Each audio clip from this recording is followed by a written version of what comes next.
മോദി. ഇപ്പോൾ K P Rahmatullah മാധ്യമപ്രവർത്തകൻ നമുക്കും ചേർന്നു. ശ്രീ കെ പി റഹ്മത്തുള്ള, ഇന്നലെ തന്നെ ഈ വിഷയത്തിനകത്ത് താങ്കളുടെ പ്രതികരണം എടുത്തപ്പോൾ ഇത് രാഷ്ട്രീയ പാർട്ടികൾ ഒരുപക്ഷെ വളരെ സുരക്ഷിതമായ ഒരു തലത്തിൽ നിന്നുകൊണ്ട് മാത്രമേ ഇതിനകത്ത് ഇടപെടാൻ സാധ്യതയുള്ളൂ എന്നുള്ളൊരു ആശങ്ക പോലും ഉണ്ടായിരുന്നതാണ്. ഈ വിഷയത്തിനകത്ത് ഇപ്പോഴും കോൺഗ്രസോ ലീഗോ ഏതെങ്കിലും തരത്തിലൊരു പ്രതികരണം നടത്തിയിട്ടില്ല. CPM ആണെങ്കിൽ പേരെടുത്ത് പറയാതെയുള്ള തരത്തിലുള്ള വിമർശനങ്ങൾ നടത്തുന്നു.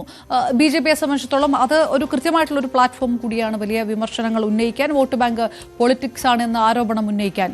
ആ തരത്തിലുള്ളൊരു നിലപാടായിരുന്നോ UDF-ഉം LDF-ഉം സ്വീകരിക്കേണ്ടത് എന്ന് തോന്നുകയില്ലേ ഇപ്പോൾ? ഒരിക്കലും LDF-ന്റെയും UDF-ന്റെയും സമീപനം ശരിയല്ല എന്ന് ഞാൻ പറയുകയാണ്. എന്തുകൊണ്ടെന്നാൽ ഈ നാട്ടിലെ ജനങ്ങളെ മൊത്തമായി ബാധിക്കുന്ന, ഏറ്റവും ചുരുങ്ങിയത് മലപ്പുറം ജില്ലയിലെ ബഹുഭൂരിപക്ഷത്തെയും ബാധിക്കുന്ന, ആരോഗ്യരംഗത്ത് ഗുരുതരമായ പ്രതിസന്ധികൾ ഉണ്ടാക്കുന്ന ഒരു വിഷയത്തിൽ വളരെ കൃത്യമായും സത്യസന്ധമായും കാര്യങ്ങൾ പറയാൻ ഭയക്കുന്നുവെങ്കിൽ വോട്ട് ബാങ്ക് രാഷ്ട്രീയവും പ്രീണന രാഷ്ട്രീയവും തന്നെയാണ് അതിന് പിന്നിൽ. അങ്ങനെ തങ്ങൾക്ക് വോട്ട് ചെയ്യുന്നവർ ചെയ്യുന്ന കൊള്ളരുതായ്മകളെ അനുകൂലിക്കുക, അല്ലെങ്കിൽ അതിനെതിരെ സത്യസന്ധമായ അഭിപ്രായം പറയാതിരിക്കുക എന്നത് ജനാധിപത്യത്തോട് ചെയ്യുന്ന കൊടും ചതിയാണ് എന്ന് പറയേണ്ടതുണ്ട്. മാത്രമല്ല, രാഷ്ട്രീയ പാർട്ടികൾക്ക് ഈ നാട്ടിൽ സ്വാതന്ത്ര്യ സമരവുമായി വലിയ പാരമ്പര്യമുള്ളതാണ്. ദേശീയ പ്രസ്ഥാനങ്ങളും അതിനുശേഷം വന്ന മുസ്ലിം രാഷ്ട്രീയ പ്രസ്ഥാനങ്ങളും ഒക്കെ തന്നെയും വിഷയങ്ങളെ സത്യസന്ധമായി സമീപിക്കണം എന്നതാണ്. പൊതുജനങ്ങളെ വളരെ ഗുരുതരമായി പ്രതികൂലമായി ബാധിക്കുന്ന, കേരളം ഇതുവരെ നേടിയെടുത്ത ആരോഗ്യ മേഖലയിലൊക്കെയുള്ള മുൻപന്തിയെ പിന്നോട്ടടിപ്പിക്കുന്ന എന്ന് മാത്രമല്ല, അവയെ മുഴുവൻ മനുഷ്യത്വരഹിതമായും അശാസ്ത്രീയമായും ബാധിക്കുന്ന വിഷയങ്ങളിൽ പോലും രാഷ്ട്രീയ പാർട്ടികൾ പ്രതികരിക്കാൻ മടിക്കുന്നു എന്ന് പറയുമ്പോൾ വളരെ ഖേദകരമാണ്. ഈ നാട്ടിലെ സാമൂഹ്യ പരിവർത്തനത്തിൽ വലിയ പങ്കുവഹിച്ച ഇടതുപക്ഷ പ്രസ്ഥാനങ്ങൾ പോലും പ്രതികരിക്കാൻ ഭയപ്പെടുന്നു എന്ന് പറയുമ്പോൾ അത് വോട്ട് ബാങ്ക് രാഷ്ട്രീയം കണ്ടുകൊണ്ട് തന്നെയാണ് എന്ന് പറയേണ്ടതുണ്ട്.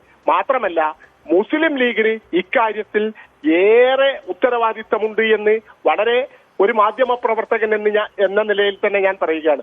മലപ്പുറം ജില്ലയിൽ ഏറ്റവും സ്വാധീനമുള്ള രാഷ്ട്രീയ പാർട്ടി എന്ന് പറയുന്നത് മുസ്ലിം ലീഗും, ജനങ്ങൾ ഏറ്റവും കൂടുതൽ ആദരിക്കുന്നതും അംഗീകരിക്കുന്നതും ഒരു കാര്യം പറഞ്ഞാൽ അല്ലാത്തതുമായവർ പാണക്കാട് സാദിഖലി തങ്ങളും മുസ്ലിം ലീഗും ഒക്കെയാണ്.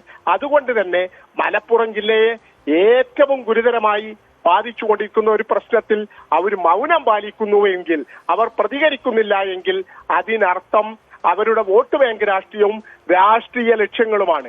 അത് ശരിയല്ല. ഒരു വോട്ട് 4 വോട്ട് പോയാലും നുണ പറയാനോ അല്ലെങ്കിൽ വിഷയങ്ങളെ സത്യസന്ധമായി സമീപിക്കാനോ രാഷ്ട്രീയ പാർട്ടികൾ ഭയപ്പെടാൻ പാടില്ല. മുസ്ലിം ലീഗിന്റെ മുൻ നേതൃത്വങ്ങൾ ഇങ്ങനെയായിരുന്നില്ല വിഷയങ്ങളെ കണ്ടത് എന്നത് പ്രത്യേകം എടുത്തു പറയേണ്ടതുണ്ട്. ശ്രീ കെ പി റഹ്മത്തുള്ള, ഈ ഇങ്ങനെ നടക്കുമ്പോൾ ഈ രീതിയിൽ മറ്റ് ഒരു പക്ഷേ വിമർശനങ്ങൾ ഉണ്ടായേക്കുമെന്ന് കരുതി പിറകിലോട്ട് പോകുമ്പോൾ ഈ പ്ലാറ്റ്ഫോം ഉപയോഗിക്കുക BJP പോലെയുള്ള രാഷ്ട്രീയ പാർട്ടികൾ കൂടിയായിരിക്കും. മുനമ്പത്തൊക്കെ സംഭവിച്ചതുപോലെ അത്തരം കാര്യങ്ങളിലും കോൺഗ്രസും ലീഗും വിഷയം മനസ്സിലാക്കുന്നില്ല എന്ന് കൂടിയാണോ? മലപ്പുറം ജില്ലയിലെ മുസ്ലിങ്ങളെ സംബന്ധിച്ച വിഷയങ്ങളിലൊക്കെ UDF-ഉം കോൺഗ്രസും ഒക്കെ അതിന്റെ പ്രതികരണങ്ങളൊക്കെ മുസ്ലിം ലീഗ് നടത്തും എന്ന രീതിയിലാണ് കാര്യങ്ങൾ പറയുന്നത്. UDF ഭരണമുണ്ടാകുമ്പോഴും മുസ്ലിങ്ങളെ സംബന്ധിച്ച കാര്യങ്ങളൊക്കെ പറയാനും ചെയ്യാനും ഞങ്ങൾ ലീഗിനെ ഏൽപ്പിച്ചിട്ടുണ്ട് എന്ന നയമാണ് കോൺഗ്രസ് എപ്പോഴും പ്രകടിപ്പിക്കാറുള്ളത്. അത് തന്നെയാണ് ഇവിടെ. മാത്രമല്ല, മുസ്ലിം ലീഗും ഈ നാട്ടിൽ സ്വാധീനമുള്ള കോൺഗ്രസും CPM-ഉം ഒക്കെ വളരെ കൃത്യമായ ഈ ആരോഗ്യരംഗത്തെ പ്രതിസന്ധി സൃഷ്ടിക്കുന്ന പ്രശ്നങ്ങൾക്കെതിരെ വളരെ സത്യസന്ധമായി പ്രതികരിച്ചില്ലെങ്കിൽ BJP-യും മറ്റ് പ്രതിലോമ ശക്തികളും ഈ രംഗം ഏറ്റെടുക്കുകയും അവർ അതിലൂടെ ജനങ്ങളുടെ പിന്തുണ പിടിച്ചുപറ്റുമെന്ന് ഈ UDF നേതൃത്വവും CPM-ഉം ഒക്കെ മനസ്സിലാക്കണമെന്നാണ് എനിക്ക് പറയാനുള്ളത്. കാര്യങ്ങളെ ശാസ്ത്രീയമായും ജനാധിപത്യപരമായും ഒക്കെ സമീപിക്കാൻ മലപ്പുറം ജില്ലയിലെ നല്ല സ്വാധീനമുള്ള പാർട്ടിയായ CPM-നും ബാധ്യതയുണ്ട് എന്ന് കൂട്ടിച്ചേർത്ത് പറയേണ്ടത്. മുസ്ലിം ലീഗും കോൺഗ്രസും CPM-ഉം ഒക്കെ കൈകഴുകി അല്ലെങ്കിൽ മാറി നിൽക്കുകയാണെങ്കിൽ ആ സ്വാധീനം BJP-യെ പോലുള്ളവരും അതുപോലുള്ളവരുമൊക്കെ ഉപയോഗപ്പെടുത്തുകയാണെങ്കിൽ പിന്നീട് അവരെ കുറ്റം പറഞ്ഞിട്ട് കാര്യമില്ല എന്നുകൂടി നമ്മൾ മനസ്സിലാക്കണം.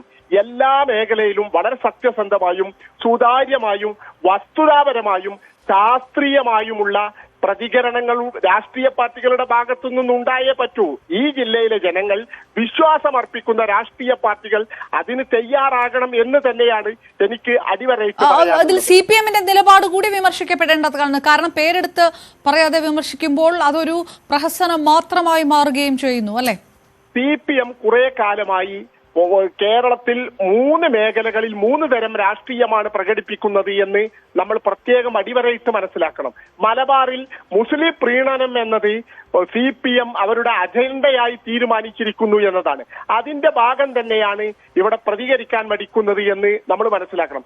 മുസ്ലിങ്ങൾ യഥാർത്ഥത്തിൽ നേരിടുന്ന പ്രശ്നങ്ങളോട് അഴകുഴമ്പൻ സമീപനം സ്വീകരിച്ചുകൊണ്ട് തങ്ങളുടെ വോട്ട് ബാങ്ക് രാഷ്ട്രീയം നിലനിർത്താനാണ് ശ്രമിക്കുന്നത്. പ്രത്യേകിച്ചും നിലമ്പൂരിൽ നടക്കുന്ന തെരഞ്ഞെടുപ്പിൽ മുസ്ലിം വിഭാഗത്തിന്റെ വോട്ടുകൾ ഇതിനെതിരെ ഇപ്പോൾ ആരോഗ്യരംഗത്തും വീട്ടിൽ പ്രസവത്തിനുമൊക്കെ എതിരെ രംഗത്ത് വന്നാൽ നഷ്ടപ്പെടുമോ എന്ന ഭയം അവർക്കുണ്ട് എന്നുകൂടിയാണ് ഈ പ്രതികരണമില്ലായ്മ അല്ലെങ്കിൽ പേരെടുത്ത് പറഞ്ഞ് ഇതിലെ അശാസ്ത്രീയമായ സമീപനങ്ങൾ പിന്തുടരുന്നവരെ വിമർശിക്കാതിരിക്കുന്നതിലൂടെ അവർ പ്രകടിപ്പിക്കുന്നത് എന്നതാണ് സത്യം.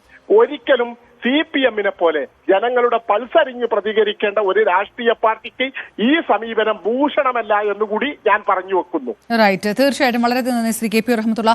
ഈ വിഷയത്തിൽ നമ്മൾ പ്രതികരണം തേടുമ്പോൾ കോൺഗ്രസ് നിരീക്ഷകരുടെ ഭാഗത്തുനിന്നോ അല്ലെങ്കിൽ ലീഗ് നേതാക്കളുടെ ഭാഗത്തുനിന്നോ പോലും ഈ വിഷയത്തിൽ ഇപ്പോൾ പ്രതികരിക്കാനില്ല എന്നൊരു നിലപാടിലേക്കാണ് കടക്കുന്നത്. CV അനുമോദ്, ഈ വിഷയത്തിനകത്ത് ഇനിയിപ്പോൾ ഒരുപക്ഷെ നേരത്തെ പറഞ്ഞ പോലെ മുജാഹിദിന് വനിതാ വിഭാഗം അടക്കമുള്ളവരൊക്കെ ഇതിനകത്ത് പ്രതികരിച്ചെങ്കിൽ പോലും രാഷ്ട്രീയ നിലപാട് ഈ വിഷയത്തിനകത്തില്ല, ഇത് തനിയെ കെട്ടിടങ്ങട്ടെ എന്നുള്ളൊരു നിലപാടിലേക്കാണോ കടക്കുന്നത്? അല്ലെങ്കിൽ ഇത് വളരെ ഒരു ചെറിയ വിഭാഗത്തിൻ്റെത് മാത്രമാണ് എന്നുള്ള ഒരു വാദമുണ്ടായിരുന്നു, ആ വാദത്തിൽ നിന്നാൽ മതി എന്ന് കൂടിയാണോ CPM എടുത്തിരിക്കുന്ന നിലപാടും? ഒരല്പം സുരക്ഷിതമായിട്ടുള്ളൊരു സ്ഥലത്ത് നിന്നുകൊണ്ട് തന്നെയാണ്, പേരെടുത്തൊന്നും പറയാതെ അല്ലേ?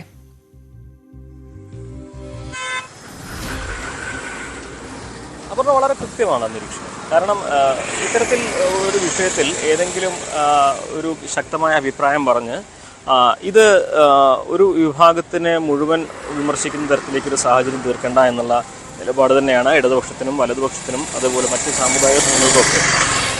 ഇതിന് കാരണക്കാരായ ആ വിഭാഗത്തിലെ കുറച്ചു പേരെയാണ് നമ്മൾ വിമർശിക്കുന്നത്. ആ കുറച്ചു പേർക്ക് പകരം അവർ വിമർശിക്കുമ്പോൾ അത് സമുദായത്തെ മുഴുവനാകുന്ന തരത്തിലൊരു വ്യാഖ്യാനം വരുമെന്ന മുൻവിധി. ഞാനൊന്ന് ഇടപെടുന്നു. അനുമോദ് ദയവായി ഒന്ന് തുടരുക. നമുക്ക്